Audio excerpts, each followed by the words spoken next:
this vague notion of progress that he sets up where nobody really knows. Everybody knows that they're being on the right side of history, and everybody knows that they're working towards this great progressive thing, but nobody knows what it is.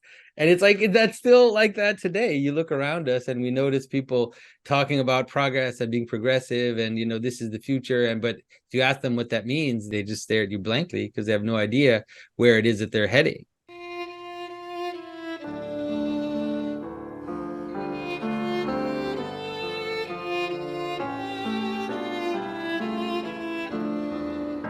This is Jonathan Pedro. Welcome to the Symbolic World.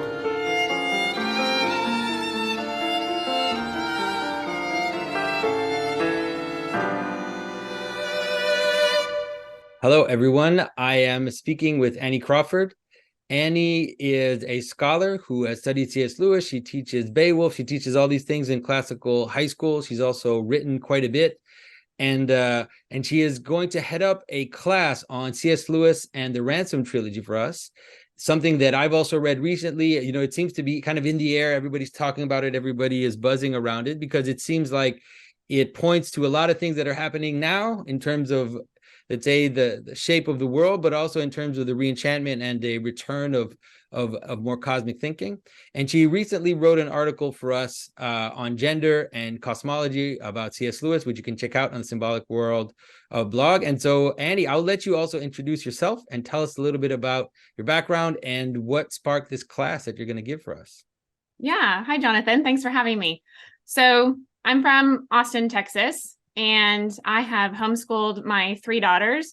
And I think I've always been interested in C.S. Lewis very much. He played an important role in my own journey toward coming to understand the world and what it means to be human. And as I've homeschooled my girls, we've just been learning together, diving deeper into the tradition.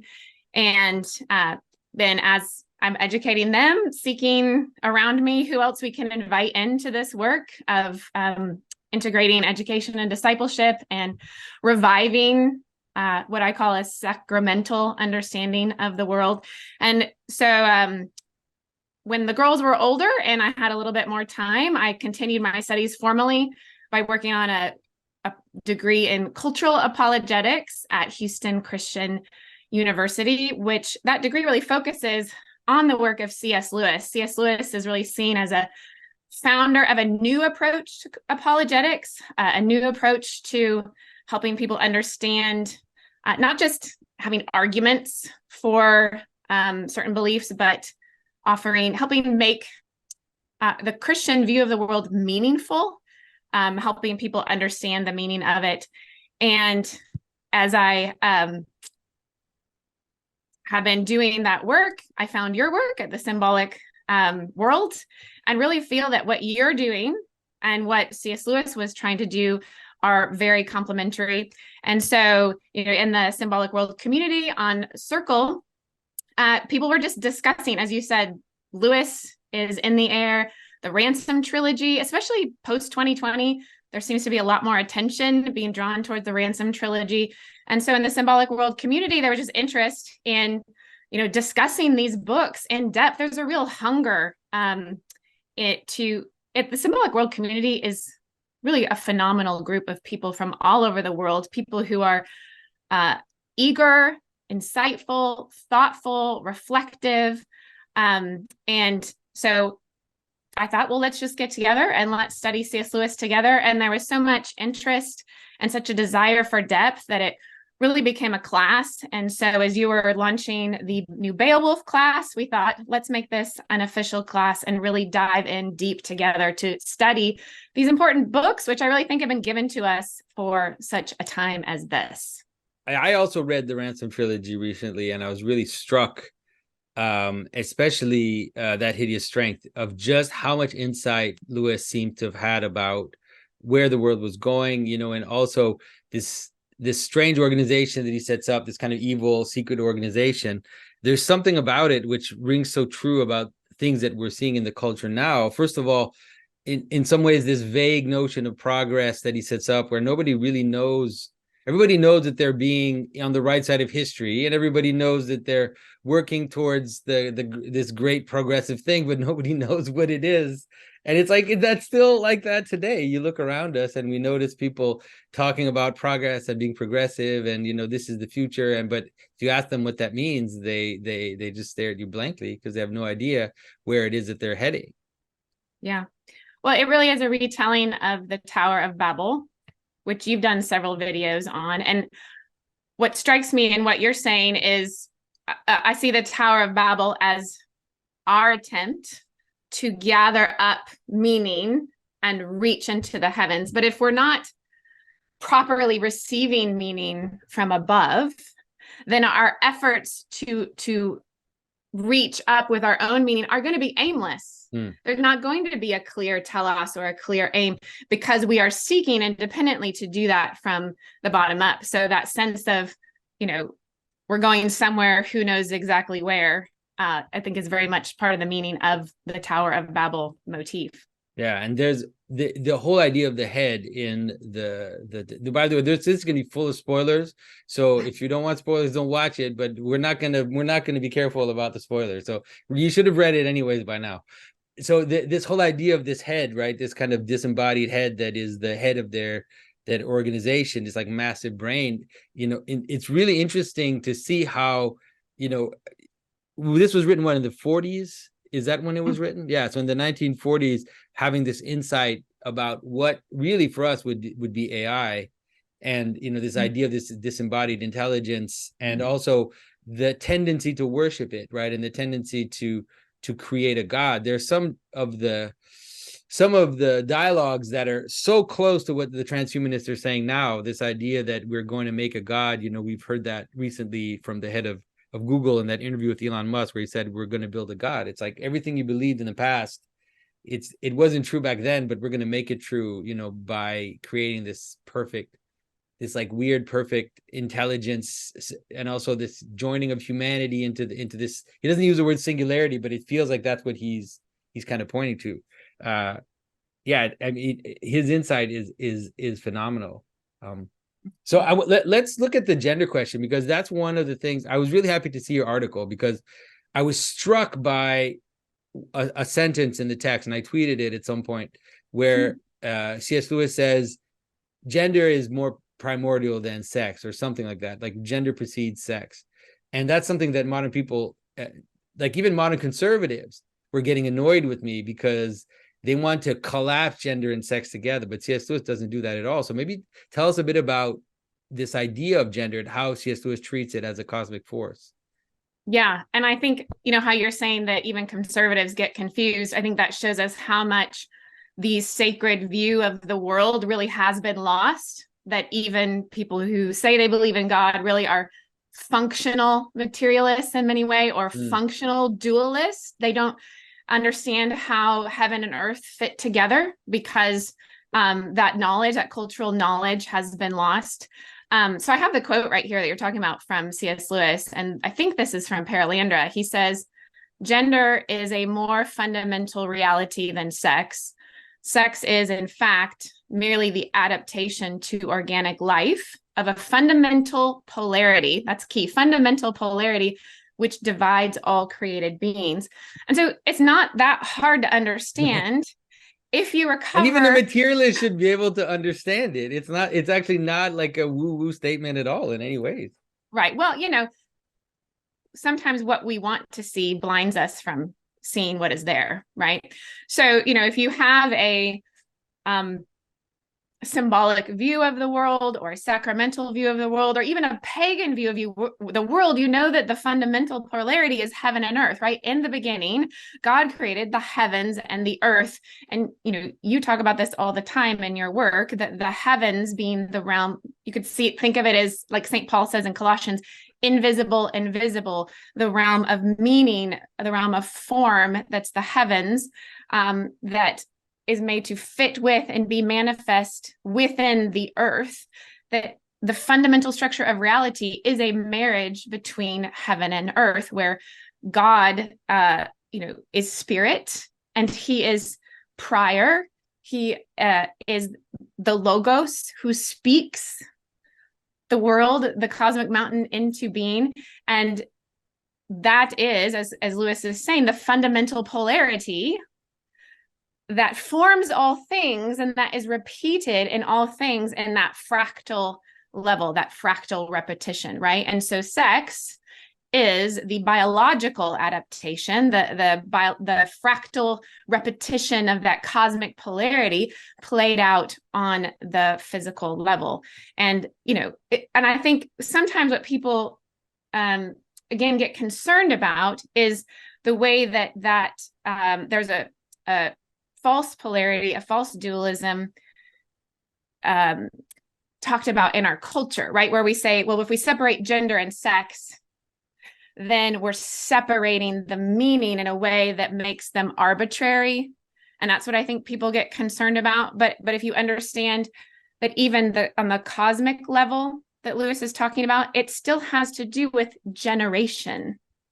Gender has to do with genesis, genitals, generation. It's still the mode in which life is created, reality is begetted. And so that even if we acknowledge the cosmic level of gender as somewhat different from the physical level of sex, still the connection is not arbitrary. Yeah, I think that's the biggest thing. This is something that I talked about with Richard Rowley in our last discussion, which is that this is really where you see how people struggle to understand a basic symbolic understanding of reality, which is that just because there are different levels of a pattern doesn't mean that those are free floating. And that, so if you separate sex and gender, doesn't mean that now sex can be one thing and gender can be the other. It's like, no, it's actually a connection of different levels of participation in the same pattern.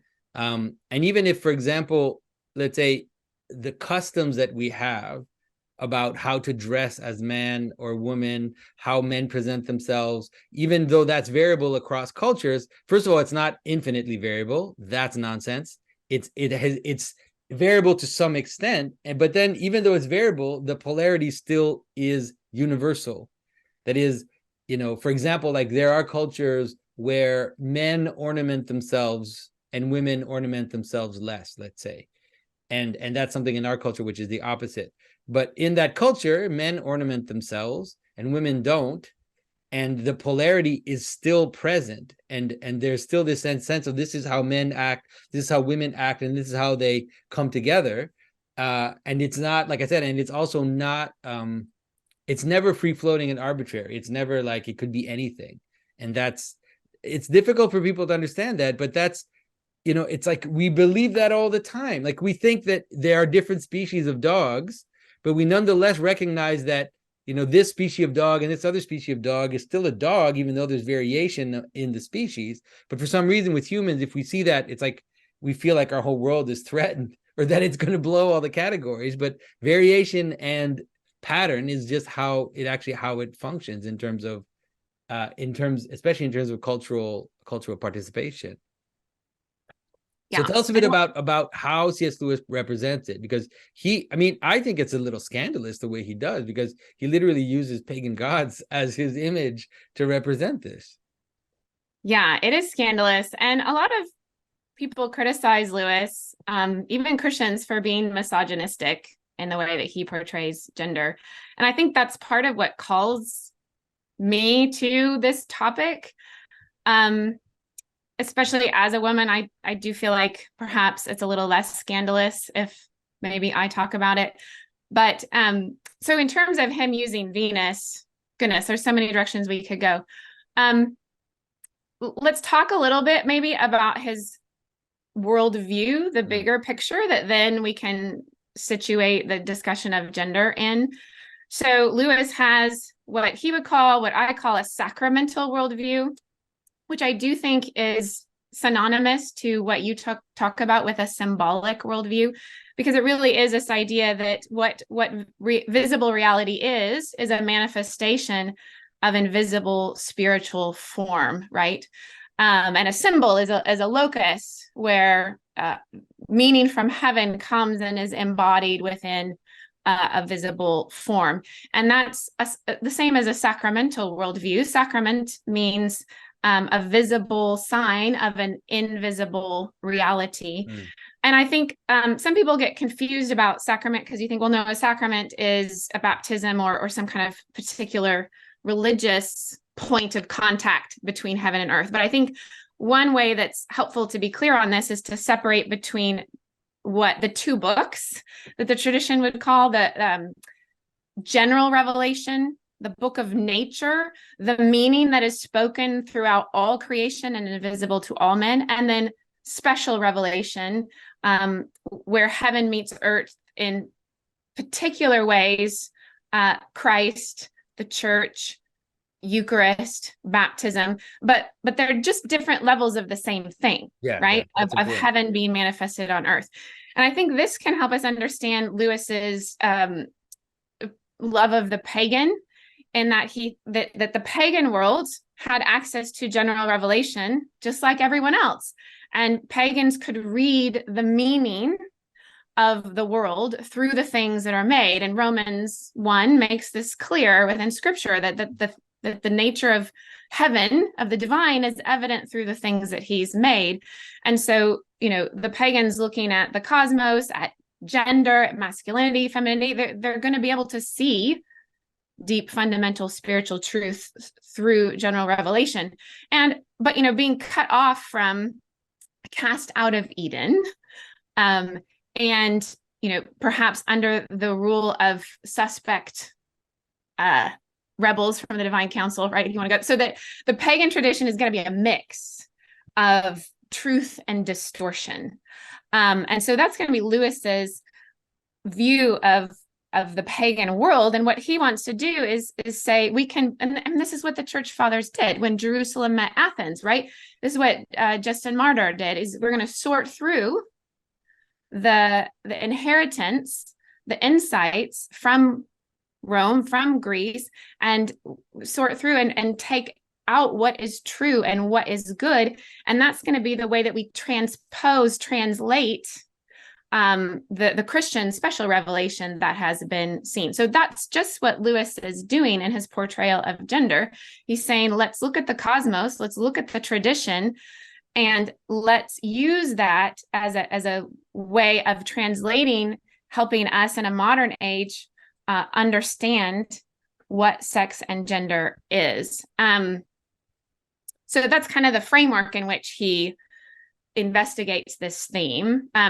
Where would you like to go from there? Do you want to talk about the gender structure of the book? No, so we can talk a little bit. I mean, what interests me is also how he structured the two books, the two first books, as basically this kind of male world and this female world, and then how he culminates it into the figures of these angels, which ultimately reveal themselves to be a kind of purified version of what the ancient gods were. In some ways, his take on it is quite strong, which is that he says something like, the version of Mars and Venus that we have on Earth have been twisted by the evil one, and because our own, let's say, angel has twisted all these stories and twisted all these images, but there is in some ways a refined version of these. So it's not like he's saying this is why I'm saying it's scandalous, in the sense that he's not saying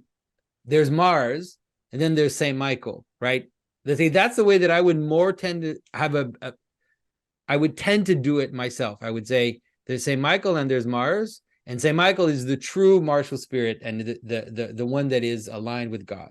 Mars was a kind of twisted version of it, but what C.S. Lewis does is he basically makes it the same figure. He says there is Mars, and Mars is an angel that worships God, and the version that we get on Earth is twisted by the devil. Mm-hmm. That's what I find it interesting, because I feel like, I'm impressed at how far he's willing to go, despite being a very orthodox, small o orthodox Christian, and everybody seeing him as someone who is a apologetics person for Christianity even today. So I don't know if you had any thoughts on that. Yeah, I do think it's important to remember that C.S. Lewis is not a saint, and he's not right about everything. And that and I was listening to your talk on subtle bodies actually and thinking about that.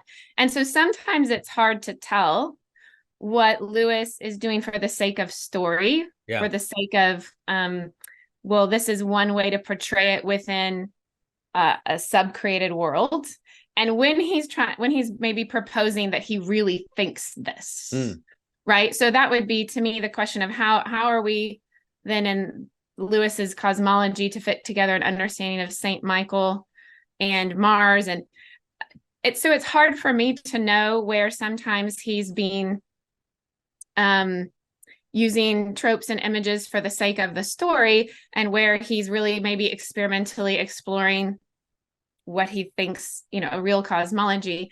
And one thing that concerns me about some of the things he says is he plays with the idea of maybe there's 7 genders, or there's, he just loved the medieval model so much. And he got, I feel like he would get so excited about these symbolic structures that, there's the 7 planets. And if 2 of them are gender, then, maybe are there 7 genders, and should we understand gender in some kind of bigger way? There's a dialogue called Unreal Estates, where he's kind of talking about science fiction with 2 other friends. And in it, he says, has anyone successfully portrayed 3 genders in their fiction yet? And those things, to me, are red flags. They concern me, because I really do think, because of what's going on now. Well, yeah, that, in terms of the just chaotic loosening of gender categories, and the fact that, well, what gender is a fractal representation of heaven and earth. I mean, you don't get, that's the fundamental relationship between God and his creation, between creator and creation, between Christ and his bride. There is a fundamental duality. Yeah. And to say, well, maybe the duality is sevenfold, I think is really dangerous. It's dangerous. Well, you might be surprised to find out that, for example, St. Maximus the Confessor, who I talk about a lot, he talks about 3 genders. In the way he talks about it, he says there's masculine, feminine, and something which you could characterize as, I think he uses the term extreme. And the idea is that it's something like masculine, feminine, and exceptional. And in his 3rd gender, he puts that which is above and that which is below. So basically, eunuchs are 3rd gender in the loose way that you understand gender, understand eunuch, which is like anybody who doesn't really fit. It's like whether something happened to them or they're born weird or whatever it is, like whoever doesn't totally fit is like is that.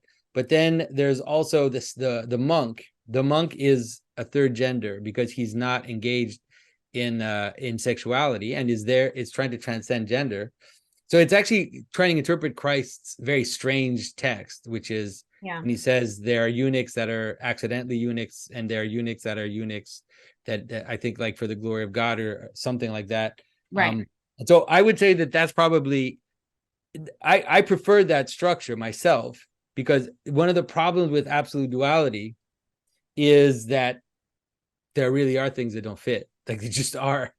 And so you struggle if you don't have a category for the monster or the exception or the king or something which is beyond the normal structure of kind of duality, then you run into problems, and you try to make the world perfect, So I would say the best way to see it, at least for me, is to understand that there are 3 genders, and that the 3rd gender is undefinable, you could say.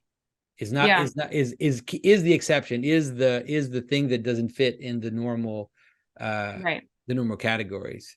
Anyways, can I try to propose a way to maybe resolve that? Yeah. I do feel like saying 3 genders is going to be confusing, particular in our context. But I do think there's a way to fit in the 3rd category. So let me try and like sketch this out. Because if you think of gender again as meaning Genesis, the way in which we generate new life. I mean, that's what it is. Heaven and earth meet, right? And then that begets new life on a fractal level, right? So you have Adam and Eve, man and woman they participate in a certain way with the generation of new life. And that new life itself is a fractal representation of heaven and earth, right? So reserving gender for that language for the way in which new life is generated, right? And so if you have someone who doesn't fit that duality, let's say, I feel like calling it a third gender, well, I can see how from some perspective, but one is there's, in this world, there is dysteleology. There is the effect of the fall.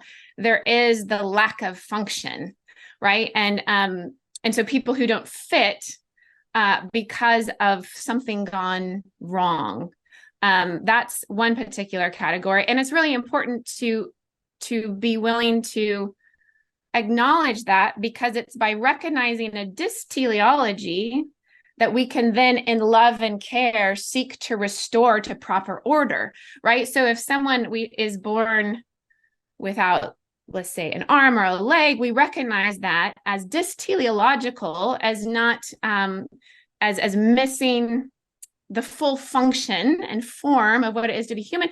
And by recognizing that, that's how we know to care about that person and to help supplement, to restore them to the fullness of order as much as we can. But then I think there's also, so one way people don't fit the duality or that category is because of the fall, because of dysteleology. But another way they don't fit is because of transcending to another level. Yeah. Right. And so I think that, and this might be the monk, this would be the eunuch, this would be the person who's going to transcend that generative duality on the biological level, because they're going to participate in it on a higher level, right? That they're going to more fully and directly participate in the marriage between heaven and earth that's going to generate new spiritual life. And so I think that's another way those who don't fit. So there's the dysteleological, and then there's those who transcend, who kind of move up a fractal level to a different meeting of heaven and earth. And I just hesitate to call that a third gender. They're all the same. No, and I think you're absolutely right that it's wrong. It's dangerous to not to be able to distinguish in that category between that which transcends above and that which falls out below. And I think you're right. I say that all the time, right? I talk about this too. It's like, in scripture, there's the separation of waters. There's the waters above and the waters below. Ultimately, they come from the same source, but in reality, like in practice, they're not. Like they are the opposites. The water that is below is mara and bitter, and the water that comes from above is sweet and is let's say consumable. And so I totally agree with you. But just so you know that it is the idea that there are three genders is something which is not completely alien of Christianity, that it's there, and trying to figure out how to deal with that problem of some people transcending above, and then, like you said, some people kind of falling out from below. So back to C.S. Lewis, he ends up presenting in that Hideous Strength, like the end of Hideous Strength is almost like a caricature, like the way that it ends, and that it's like everybody gets married, like everybody gets married, even the animals, and everybody is unifying heaven and earth. I was actually, I'd read it a long time ago, but I reread it like a month ago, and I was just surprised at just how much he put in there, like just how far he was willing to go in his analogy. Well, it's like a Shakespeare play on steroids. That's right. Yeah, that's what it feels like. It's a tragedy if everyone dies, and it's a comedy if everyone gets married, even the animals. Yeah, and he seemed very conscious about that. Like he was very conscious that he was in some ways pushing the limit, because you can hear the animals and everybody is getting married. So yeah, but you do have representation of that person who transcends the physical, the level of sex, right? Because Ransom himself is, in a sense, a eunuch or a monk or a mystic. So you do have, the key character, in a sense, the hero, who himself transcends that duality on the material or physical familial level in order to participate on the heavenly level. And he literally ascends into heaven at the end of the book. Yeah, and it's important also to explain that in a way that also helps people understand how you transcend, which is that he doesn't transcend his gender by becoming confused, that he doesn't manifest confused gender. In fact, he manifests a refined version of gender, a kind of hyper gender, where he becomes a kind of hyper masculine, not in the ridiculous way that we think of that on YouTube now, but in some ways he becomes a kind of purified version of a man, and there's even that scene where the I forget the name of the characters, but the woman, the wife, she's attracted to him, and it's like, but she's attracted to him in a strange way, where in some ways it's almost like it doesn't make her want to sleep with him or anything, but she's attracted to him in a way that makes her think of her husband ultimately, like kind of brings her back to her husband. But he becomes like this model of masculinity that reminds her, that she's a woman, let's say, like something like that. And that's also, I think, the way that even in terms of monastics, you see that in the monastic life, there isn't this sense of like confused gender, but rather the monks become very masculine, and they kind of have they have a beard, and they have a kind of discipline, and they have a sense of their masculinity, but it ends in them transcending ultimately the physical aspect of just their bodies. And the same with nuns too. Like if you look at the traditions of nuns, how they would get married with Christ, like there's this very feminine aspect of how nuns would exist in their monastic life, but in the same way they're called to kind of transcend so it's different from the way we think about it now, which is you hear people now talk about transcending gender, but the image of that is a confused gender, right? It's like a hermaphroditic idea, but there's a difference between mixture and transcendence. Those are not the same. Right. That's a good way of putting it. And this idea of the cloud of unknowing above, the waters above, and the waters below, I think that's a really helpful framework. This is kind of an aside for the discussion of psychedelics. Yeah, exactly. Right? There's a way of opening up to the beyond, the unseen, in a way that disintegrates the mind, actually. And then there's a way of transcending into the mystic, the cloud above, that does not disintegrate the mind, but it is a proper ascent where we do not turn over I don't want to say the word control, because I don't mean control, but full integration of the consciousness. Yeah.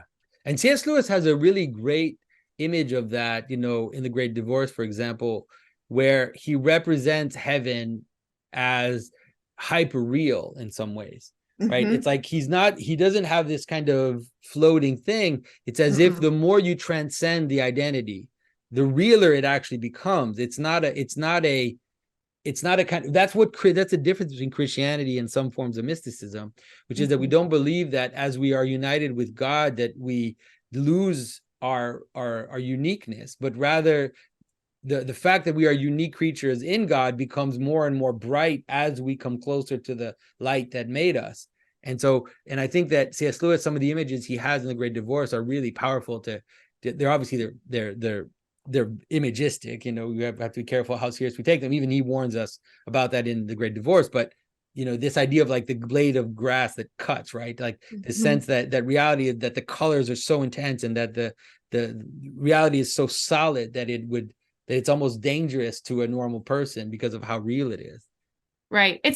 Lewis loves to play with flipping things on its head, which I believe he really gets from Dante, right? This is Dante-esque. So Dante, in the medieval cosmology, and you talked about this with Richard Rowland in your last podcast, there's the earth is at the bottom, the center, but it's a bottom. And then as you move out from earth, at Mount Purgatory, through Eden, up into the heavens, out into the third heaven, which would be the throne room and abode of God. What happens when Dante finally gets there is that the whole cosmos flips inside out. And all of a sudden, the throne of God, the revelation of Christ, the yellow rose of the church is the center, and earth is the periphery. Earth is the outside. And it's this kind of spatial inversion, which I think Lewis loved, and that he saw it also in Plato, right? Where we think these material things are the most real, but they're really, in a sense, shadows in the cave. And as we move out toward God and toward reality, there's a reversal, and those are the really solid, firm things. And so Lewis is always, I think he really felt that the modern imagination had been inverted, and he's continually working to try and flip the way that we're understanding things. But maybe to go ahead. Maybe you can talk a bit about that, because you said that the whole trilogy is also modeled after, in your impression, like it does model after the Divine Comedy, and so it's something that I didn't perceive as simply. Maybe you can tell us how you see that.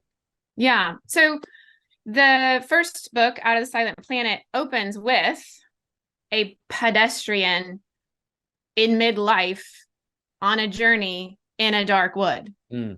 Right. And so you always want to pay attention to the opening, the beginning. And so, Lewis here is very much evoking the archetype of the everyman on a journey. And, it also harkens to Pilgrim's Progress, but I think it also alludes to Dante. But rather than starting in hell and then progressing through purgatory up to Eden, Eden's at the top of purgatory, right? And then into the heavens, I think what you have is a 3-book structure that reverses it, as Lewis takes his hero, his pilgrim, into heaven first. And then from the heavens, a vision of the heavens, he moves to Paralandra, which is really paradise. It's a new Eden, right? Which would be at the top of purgatory. And then from that Eden, he descends to hell. And by the time we get to that hideous strength, most scholars recognize the Dante-esque allusion and imagery. There's one scholar, David Downing, who actually thinks that the antagonists who participate in the NICE are actually revealed to us in order of the circles of hell. And so you start with kind of the virtuous pagans, who would be like the best scholars, but they're kind of inept and ineffective. And then you're moving and moving and moving until you get, think about this. The treacherous are the worst, and they're the ones literally munched on by the mouth of Satan. Okay, well, how are the treacherous punished at the end of that hideous strength? And you've got this false head we talked about. And then they're munched on by, I think, the bear, right? So that there's the animals come in and eat them, basically.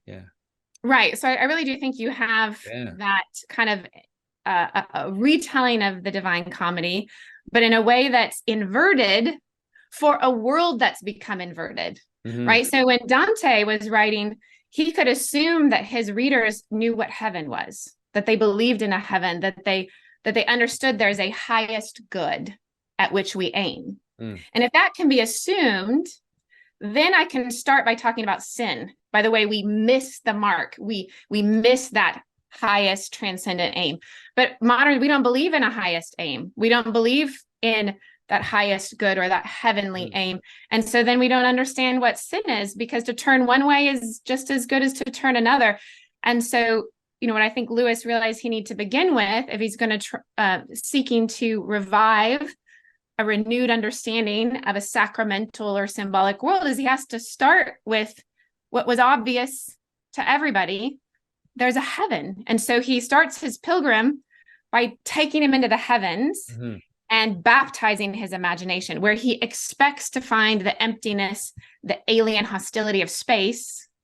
Instead, he discovers the beauty, the ecstasy of the heavens and the light and the glory and the joy. So that's my proposal for how the Ransom trilogy is a retelling of Dante's Divine Comedy, but with a flipped structure for a flipped world.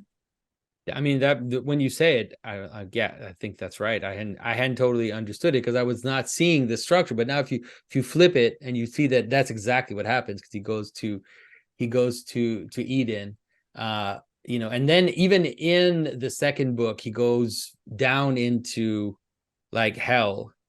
It's weird. Like he goes out, he has a little, like, goes down to hell, and then he goes up the mountain, and then he comes up to the marriage between Adam and Eve, ultimately, like at the end of the book. and he has that kind of basic structure in there as well. But if you think of the whole structure like that, that makes a lot of sense.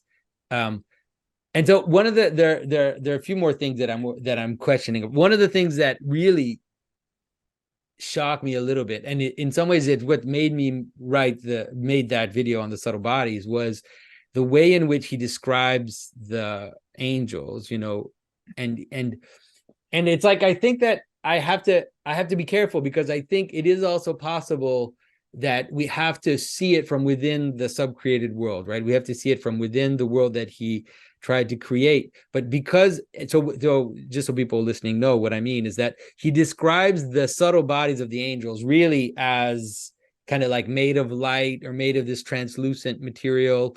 And because we have Ghostbusters, right? Because we have like Slimer that you can kind of see through, but then he leaves a trace of slime all over where he's going, and we have this. But C.S. Lewis would have known about ectoplasm and about Edgar Cayce and about this idea of the way that subtle bodies were interpreted as just basically material bodies that are less physical, but are still physical in that weird way. I was a little worried about the way he described those bodies, because I felt like it could lead people to a kind of misunderstanding about what it is that we're talking about when we talk about these subtle bodies. So I don't know if you've had thoughts on that. Yeah, I do, because I really see what you're saying. And so I did a little bit of research, and I found a letter that Lewis wrote to children. So one thing I love about him is people wrote him all the time, and he did his best to respond to everybody, even to children. And so there's a collection of Lewis's letters to children that you can get that are really delightful. So some children wrote to him about angels and his portrayal of angels. And here's what he said to them. The view that angels have no bodies of any kind has not always been held among Christians. The old idea, early Middle Ages, was that they had bodies of ether, as we have bodies of gross matter. The opposite view, your view, was one of the great scholastics, Albert Magnus, Thomas Aquinas, etc.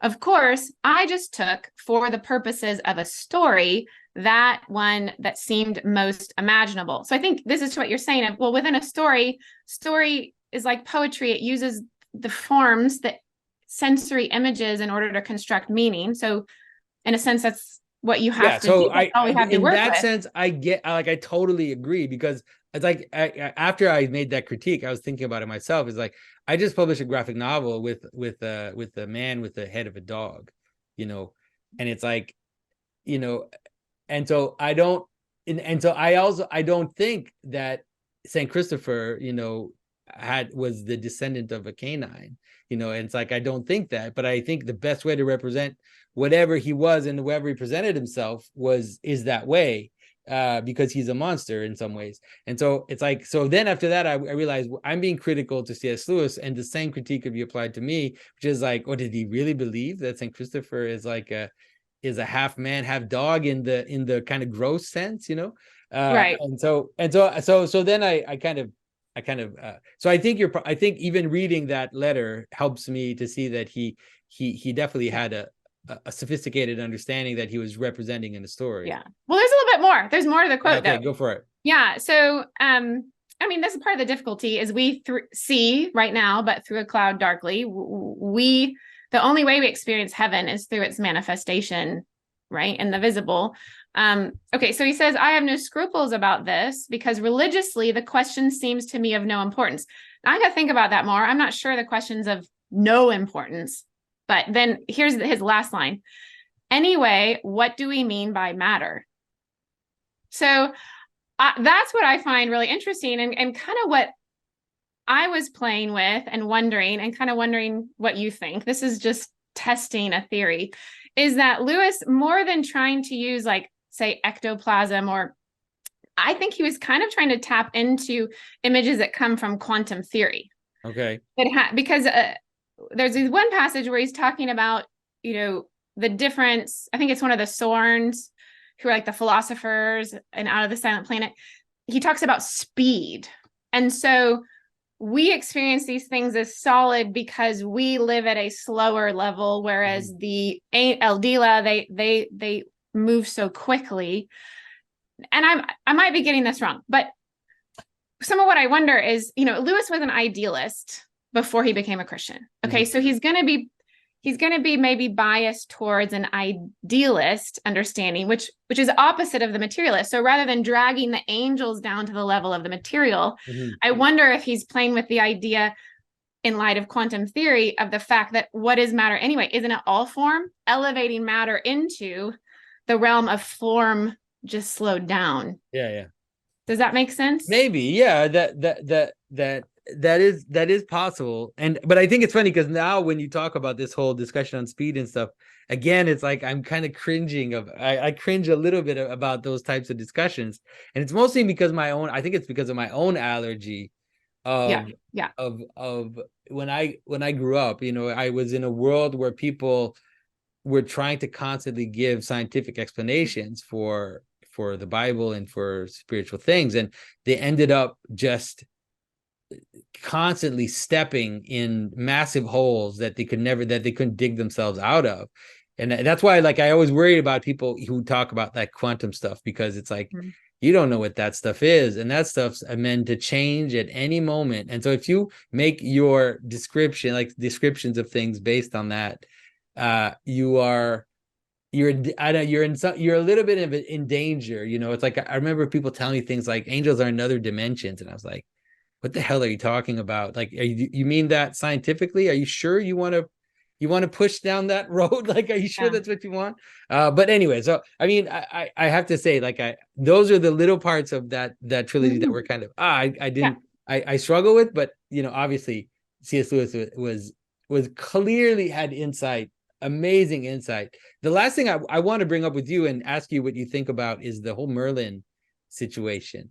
That I think that Hideous Strength is, to me, the most fascinating part of the story, which is how C.S. Lewis perceives Merlin as a character and the way that he uses trickery. Like, I've kind of joked about this idea of the trickster or the joker, the fool that brings the king back. It's something that Mathieu talks about also quite a bit in his thinking. But it seems like C.S. Lewis did that in the book, where he brings back this very strange figure to kind of bring about even more chaos, which then sets things right. So I don't know if you thought about Merlin in that. Yeah, it is one of the more controversial parts of the book, and one that I don't feel that I have my head around as confidently as I do maybe say the way he's using gender. But I do think the best way that I understand it is if you go back in time. So Lewis was very influenced by Owen Barfield, right? And I even think that idea of speed, that he is getting that from Barfield's poetic diction and saving the appearances, where Barfield's theory basically is in the beginning, we perceived things as wholes. So whereas now as moderns, we separate the thing and the meaning, the sign and the meaning, whereas in maybe our original unity, we experience thing and meaning as the same. And Lewis, he alludes to this in the language. There's this old solar language, which Merlin speaks, which Ransom learns. And he says it's pure language itself. It's where the sounds and the words themselves are not like our words are largely arbitrarily connected to the meaning, right? Old solar is where you basically speak pure symbolic language. And he talks about how the words fall like great stones, just a really beautiful passage. And so that earlier on, our consciousness was a unity, and it started to separate, right? Subject and object started to separate. I start to know my thing as separate. We start to separate everything. And for Barfield's theory of language, this is kind of, you talk about this, that was an inevitable. Yeah. But that the way forward is a reuniting. And I really do think this is important in Lewis's vision, is that, the old sacramental view of the world was full of meaning and purpose and order. And you'll talk about this, it's still phenomenologically true. It's still the way we experience the world phenomenologically. Okay, now we have this objective way of knowing through science and analysis and coming from the outside, and we feel like they're at odds. Mm-hmm. But they're not. They're not at odds because Christ, the Logos, in him all things hold together. All, and this is David Bentley Hart's argument in Beauty of the Infinite, which is phenomenal. I think the best answer to postmodernism I've ever read, except it's almost unreadable for most people.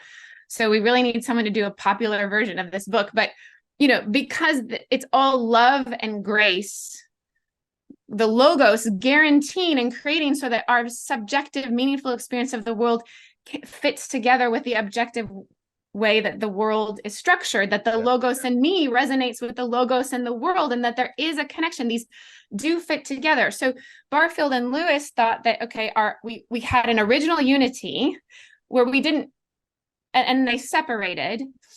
And then that's going to, it's a little bit Hegelian, give us a greater synthesis, where we're able to know both the subjective and the objective and reunite them in a higher level unity of being and perception. And Barfield talks about that in terms of speed. He kind of imagines, and so not speed, maybe a physical motion, but speed of perception.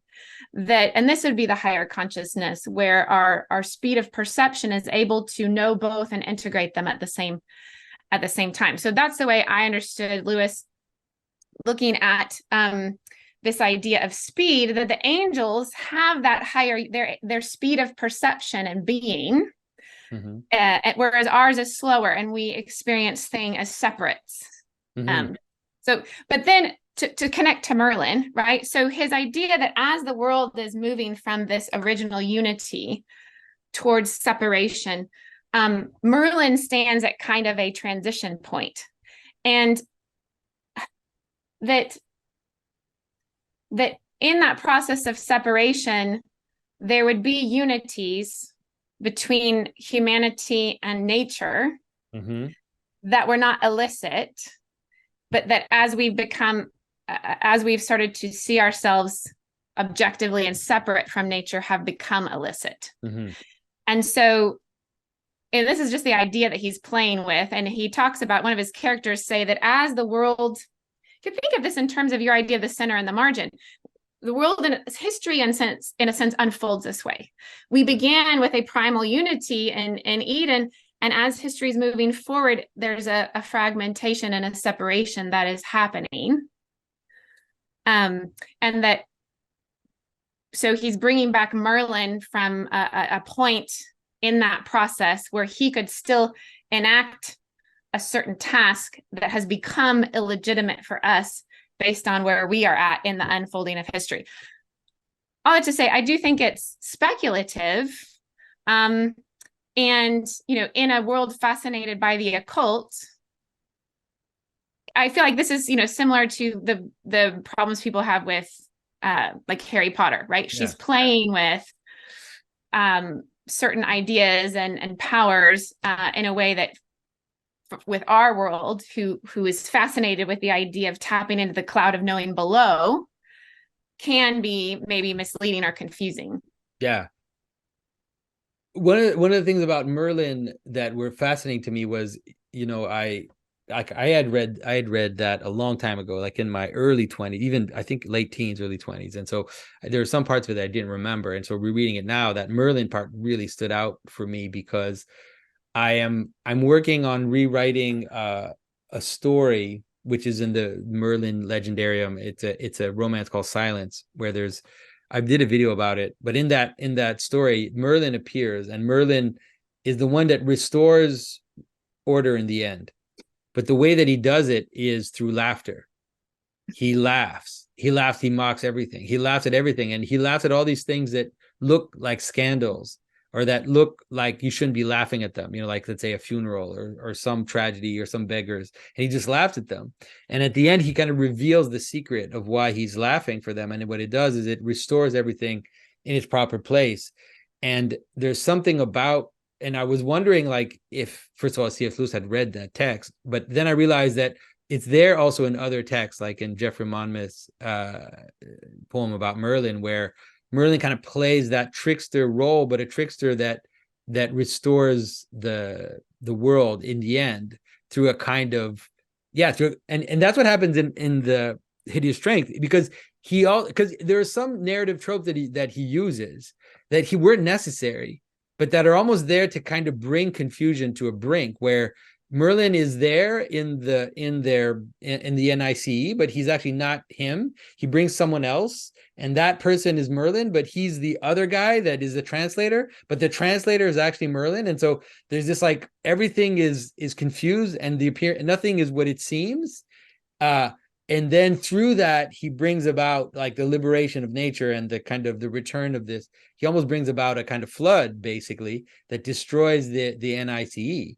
And so it's kind of weird. It's fascinating because in some ways C.S. Lewis presents Merlin. He says that great Atlantean magic, which that's code word for pre-flood, like pre-flood world. And so he's a remainder of the pre-flood world, and that in some ways plays the role of what those ancient magicians would have done, which is to bring about a flood. Right? Think about, like, the idea of the Nephilim or the giants, like their excessive magic and their kind of weird science and technology basically brought the flood about. We don't know exactly how, but that's how it brought about the flood. And so Merlin does that, but to the good ultimately. It's weird. Like, it's this whole weird flip thing where he brings about basically a flood, but it's to the salvation of the world. So I just thought, like, it was such a profound story trope. And I was like, how did he, like, I mean, I guess he was reading also all these medieval texts. But I was really surprised to see, because it does sound controversial, but it seems to me that there's something about it, which is, if we're going to bring the world back to, if we're going to make everything make sense in the end, and everything's going to come together, then it's like he undoes the pre-flood world, uses it to basically solve the problem of the end of the world, and then brings about the final marriage, like the final heavenly Jerusalem. Anyways, I'm still thinking about this, but I was really surprised at how insightful his use of Merlin was, because it seems weird. Like, it's so surprising. Like, why is Merlin in this space trilogy of all things? Right? It just looks like at first you're like, what is this random weird thing that it's like, it starts with the science fiction thing in space, and it ends with like a sorcerer destroying this weird secret society. But I think he had very deep insights about how things play out.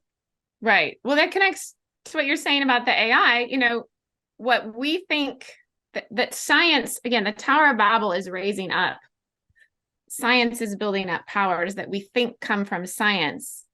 But then when the mask is revealed, there's powers and principalities at work behind. So I love the way that he uses science fiction as a genre to he thought it was the locus in the modern world where the imagination was still open, right? Where there was still an openness to discovery, to new. And so he uses that genre again he's always flipping things on its head to return you to an openness to powers and principalities and spiritual powers. And I agree with you. The first time I read it, I thought, what is going on? It took me several reads. And I think everything you're describing makes a lot of sense. And it's just a part I haven't meditated on. But you do note Merlin is a big man. So in terms of that connection to Atlantis and to the Nephilim, he is portrayed as a giant. But he's also he's not clean. He's dangerous. Like he's like, why don't you kill? I think he like proposes to like kill like whatever transgression. Like, and he's just like, he's like this wild, dangerous thing that you don't really want around you, but that ultimately ends up. But it makes me think a little bit, because this whole tradition of Merlin being the son of the devil or being the son of the dragon or something. It makes me think about something Father Stephen DeYoung has helped me to understand, something I've had intuition about for a long time, which is how the church fathers talk about how the demons ultimately, without knowing, they're going to end up playing a role in service of God. we're not justifying them. We're not saying that they're right and that what they're doing is good, but that God is ultimately in control, and through a mysterious way, they play the left hand of God, right? They kind of, without even wanting to, they end up playing this role in divine providence that will end up bringing about, the final restoration. And it's like, it just seems like Lewis had insights about that, like very deep insights about that. And that's why at first when you read it, you're like, why is Merlin in this thing? And then slowly it starts playing out. But I haven't figured it out completely. You can see I'm still working through it right now, but I think there are things to be meditated upon and how he uses this character in that way. Right. I love what you say about laughter, because very much in the medieval world, you had a very well-ordered world, right? And all things were to be in harmony with the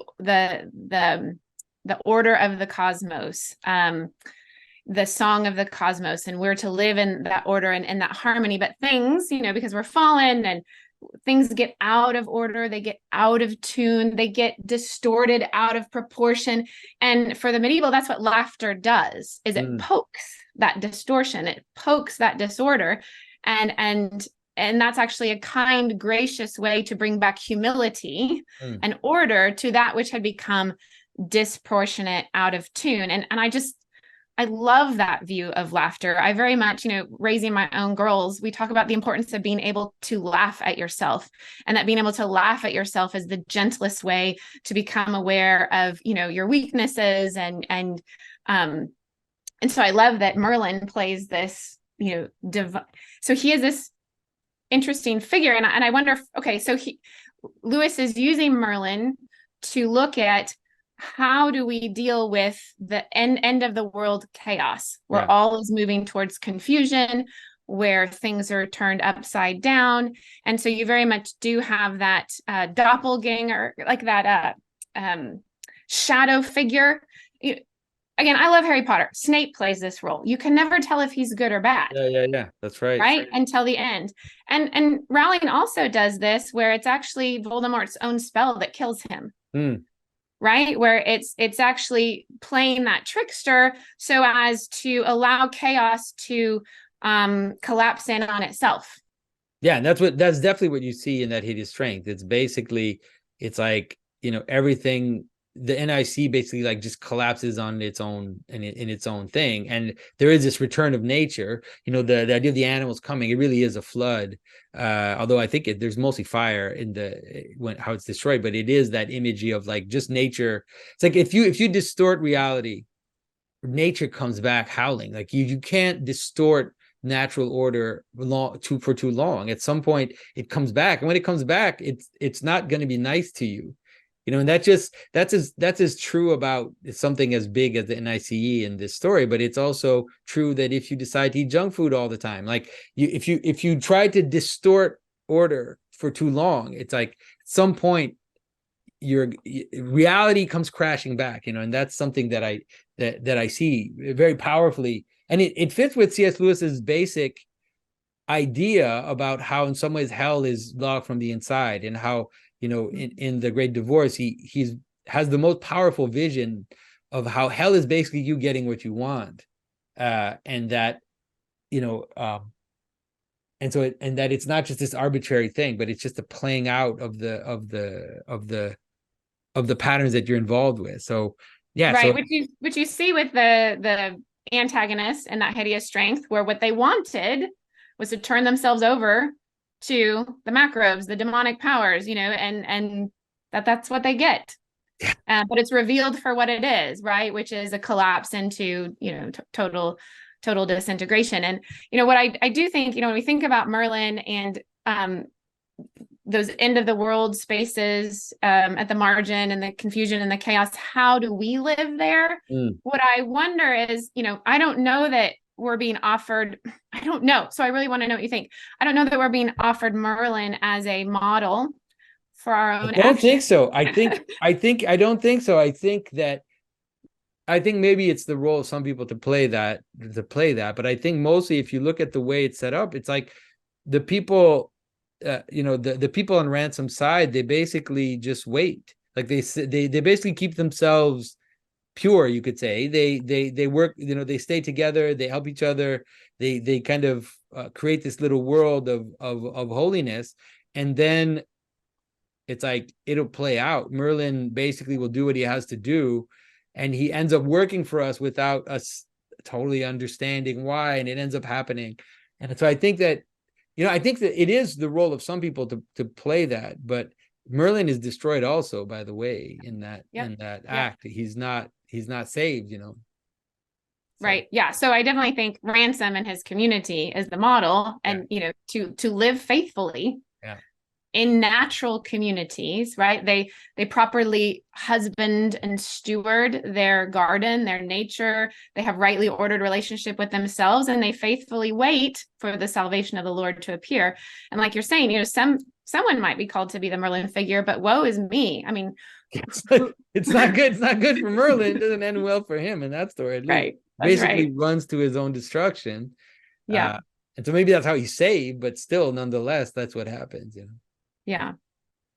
All right. Well, Annie, this has been a great conversation. And I want to encourage everybody to look into the description. You will find a way to either sign up for her class, or at least get put on a waiting list, so that once all the details are set up, you can sign up. And look forward to more of these. We're trying to really bolster the Symbolic World community. We're just discovering all these pearls and these amazing people that are part of it, and that want to get involved. So you can also get involved by signing up on the website. And Annie, thanks for all your effort. Thanks for the article, and thanks for putting so much of your heart into this.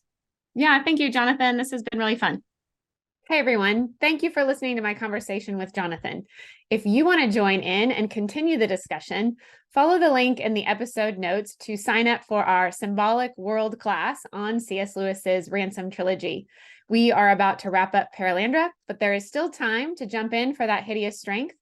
When you sign up, you'll receive access to all our recorded discussions of Out of the Silent Planet and Perelandra, and then you can join us through the rest of October and November for live discussions every Friday at 3 p.m. Central, 4 p.m. Eastern Time. This class has been fantastic because Lewis is a genius, and the people at the Symbolic World community are truly wonderful, wise, thoughtful, insightful, kind, and generous. You will not find a class like this anywhere else. So follow that link in the episode notes. You won't want to miss it.